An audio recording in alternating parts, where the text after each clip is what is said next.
What would you do if you watched someone take over 60 bullets and still find the strength to stand up, bleeding, broken, but alive? Tonight, the internet is shaking, hearts are shattered, and tears are flowing because what just surfaced is not just another drill story. It's a tragedy that feels more like a nightmare than reality. Bloodhound Q50, the 20-year-old Chicago drill rapper, was ambushed in St. Louis in what can only be described as an execution attempt. Over 60 shots rang out, lighting up the night, tearing into the truck carrying him and his friends. Shells covered the ground. Screams echoed. Strangers cried out for help as chaos erupted around them. It wasn't music. It wasn't entertainment. This was life and death.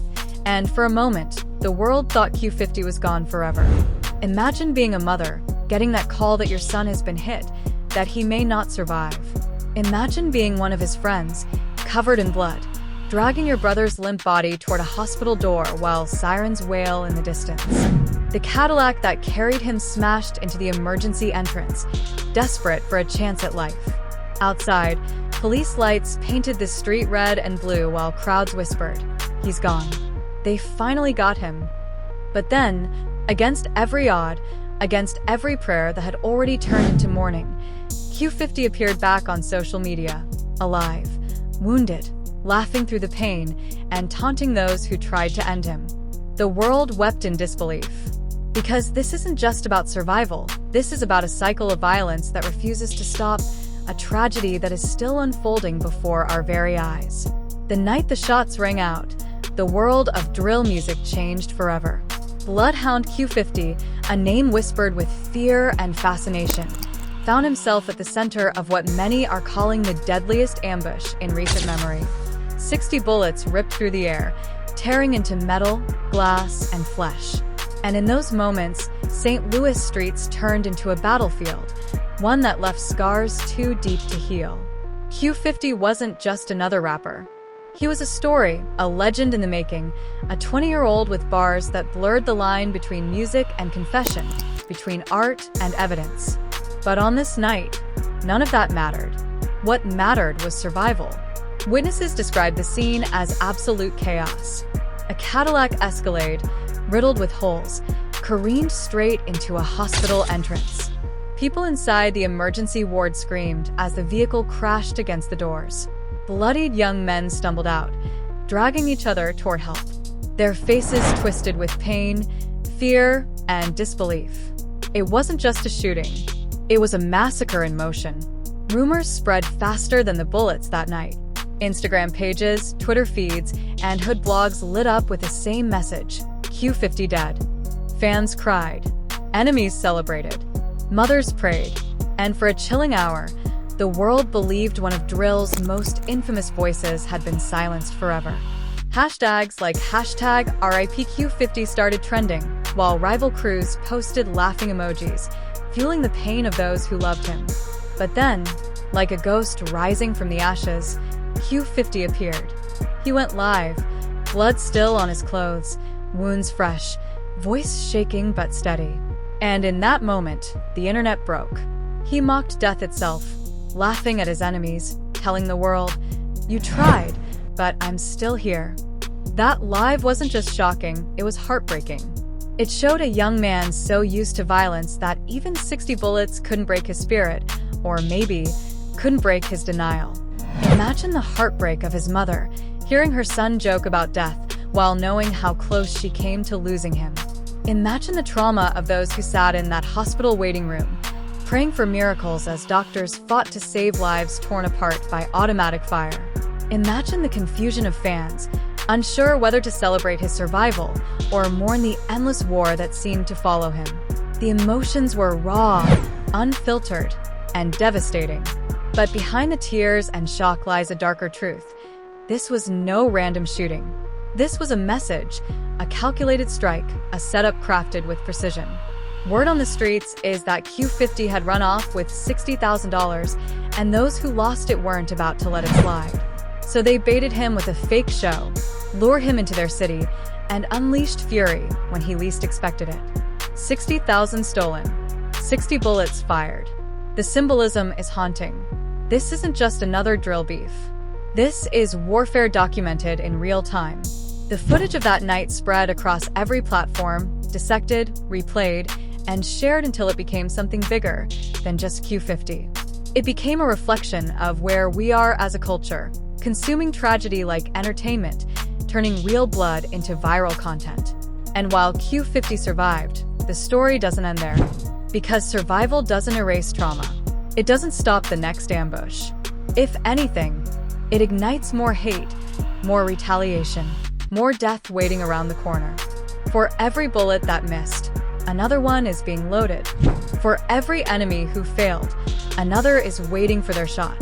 And in the middle of it all is a young man, broken but unbowed, walking the razor's edge between fame and funeral. Part 1 of this story is not about a rapper. It's about a tragedy that forces us to ask, how many more bullets must fly? How many more mothers must cry before this cycle of blood finally ends? The bullets may have stopped flying, but the echoes of that night in St. Louis refuse to fade. Part 2 of Q50's story begins not in the hospital, not on Instagram Live, but in the hearts of those who witnessed the unimaginable. For the families of the 4 others critically wounded, this wasn't entertainment. This was agony. Mothers collapsed in waiting rooms, praying through tears. Fathers clenched their fists, helpless in the face of blood-soaked bandages and the haunting beep of hospital machines. What the internet turned into a spectacle was, for these families, a living nightmare. The footage didn't just capture Q50's survival, it captured a culture spiraling further into chaos. We watched as rival crews celebrated online, throwing taunts and death wishes like confetti. Enemies laughed while allies mourned. Death was reduced to a comment section war, emojis replacing empathy, hashtags replacing humanity. For those who lived it, however, the pain was as real as the bullets that tore through the night. I'm hurt. Bullets hurt. My wounds hurt. I don't even know why I'm doing all this. Y'all got me. I'm dead. It's live old. The way I'm feeling, I ain't gonna know for a fact there's one. Like, Shop City, Rescue Road, H-95. I know for a fact y'all was hoping that true, because I done child up something. Q50 himself became the center of it all, not just a victim, but a symbol. His survival became fuel for an endless cycle of revenge. In drill culture, living through an assassination attempt doesn't mean safety. It means your enemies will come harder, faster, with more determination to finish what they started. And Q50 knew it. His live stream wasn't just bravado, it was a declaration of defiance. But behind every laugh, behind every mocking word, was the shadow of grief. Grief for friends lost, for family scarred, for a life that could end at any moment. The symbolism of this shooting still shakes those who look closely. $60,000 stolen. 60 rounds fired. It wasn't coincidence, it was a message carved in gunfire. This wasn't about music, this wasn't about clout. This was vengeance disguised as justice, carried out on a stage where the whole world could watch. And now, that symbolism haunts Q50 every time he closes his eyes. Because the truth is, when you've been hunted once, you never stop looking over your shoulder. The wider drill community responded with a mix of awe and terror.